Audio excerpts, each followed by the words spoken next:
Cheers, everybody. Guten Tag. Welcome to sad day for me. This is the last beer from that brilliant Oktoberfest little box set, and which has been brilliant. It really has. It's been most probably the best 25. Well, it is the best 25 quid I've ever spent in Lidl.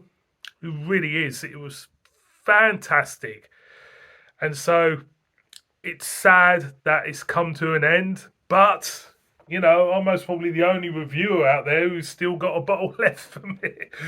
So we're off to Teisnacher. Teisnach is a place in Regen in Germany. And we have got a Festmarzen and we've got a bottle of their 1543. Now, this is clocking in at, what is it clocking in at? That's a good point, JB. What's it clocking in at? I can't see. What's it say? Still got that. It is clocking in at 5.4% ABV. So let's crack it open without further ado. I've been on the website. It's all in German.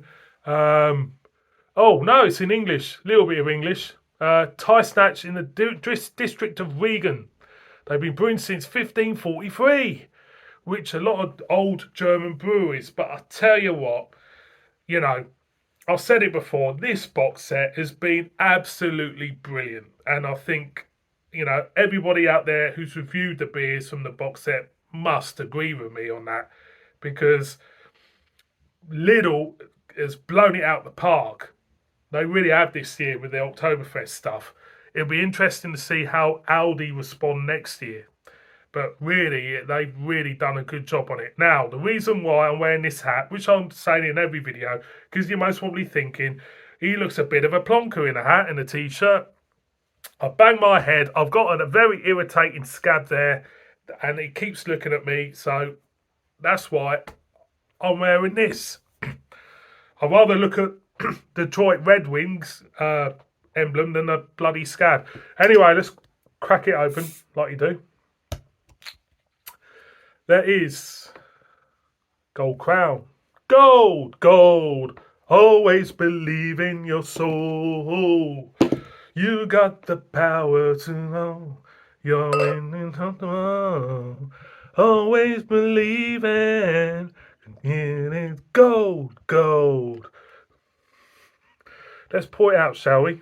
Without me being stupid. You can tell I've had a bang on the head, can't you? You can tell I've had a bang on the head. So, let's pour it out. Oh, a little bit of yeast presence in the pour. You can see it clouding up beautifully. So, this box set, there hasn't been a duffer in it. There really hasn't. I think the only thing people can criticise on is that people have got different tastes in beer. The quality of the beer you cannot complain about. You really cannot complain about the quality of the beer in there. Like I say, it's all down to personal taste. Beer reviewing is down to personal taste and personal opinion. Nobody is right in this game, and you won't become a millionaire doing this stuff.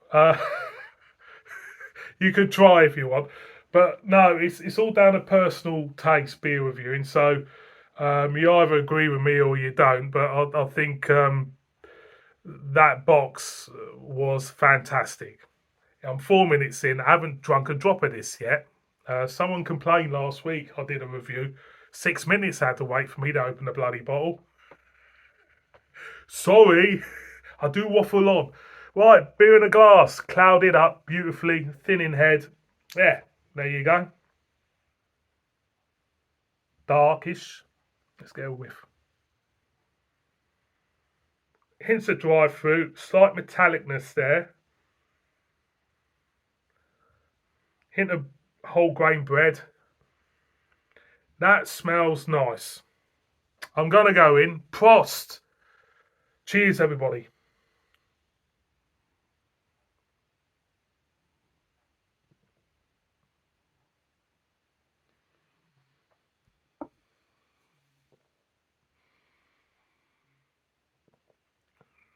It's all a little bit quiet in taste. It's a little bit quiet. Hints of dried fruit. A little bit of whole grainness for me. The mouthfeel is nice. The mouthfeel is really smooth, silky even. Back end, slightly dry, slight brittle dryness with, I would say, a hint of bitterness. This is a beer which is different from all the rest of them because it's very subtle in its taste notes. I think if you were gonna drink the whole box, some people out there might. If you had to drink the whole box, I would say you would have to start with this one because of its taste, because it's not really amplified in taste.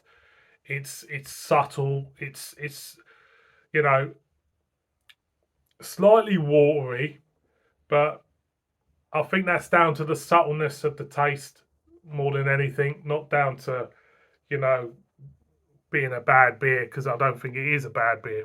You know, German, when you put the term Germany and bad beer together, it doesn't happen.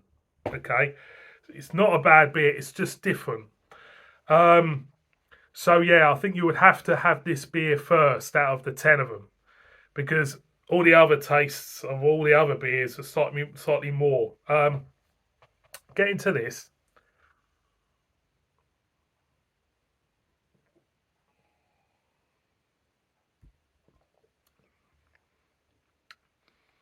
it does, you know, I think having subtle taste notes does work in favour of the sessionability of beer, because sometimes if you have a big tasting beer and you want to drink a lot of it, your mouth gets a little bit, you know, after a few, and you get a bit fed up with it.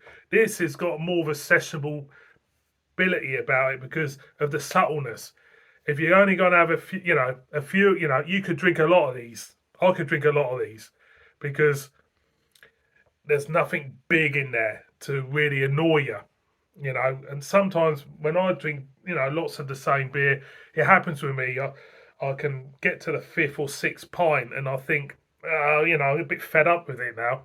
This, you might not get fed up with it because you don't realise you're drinking a lot of it because of the taste notes are not really big. Got to it at the end, didn't I? I waffled around, I went in a circle and I got to the point where I wanted to make. I'll go in again.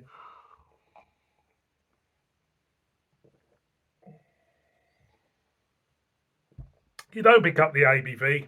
It's deceiving. That body of the beer, a lot of German beers, they deceive you with the ABV because you don't pick it up. That is dangerous. That stuff is dangerous because you're not getting any inkling of the ABV. It's one of them type of beers. If you were in the beer tent all afternoon drinking and you feel fine, you're having a chat with people, you know, and stuff, and you're feeling fine, you're feeling, you know, normal, you don't feel drunk. Only until you get outside and you hit the fresh air, then you're all over the place, you know, legs and arms, you're like an octopus, throwing up everywhere. That is the type of beer this is. Anyway, one more for the road, like you do.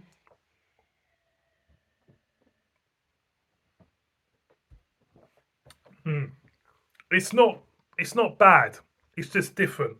Boys and girls, this is the last beer from the box set. I'm extremely sad about it. Hopefully Lidl will hopefully have sold enough of them for them to say, let's put another one out. Because that is what we want. That is what we want. This is the last of what I think is most probably the greatest supermarket release of beer. And I don't say that lightly, it is. Teisnacher 1543. Big thumbs up. Double thumbs up for the box. Brilliant stuff. Thank you very much for watching this one. Please subscribe. Murder me in the comments. I got wind, as you do. See you on my next one. Bib bib.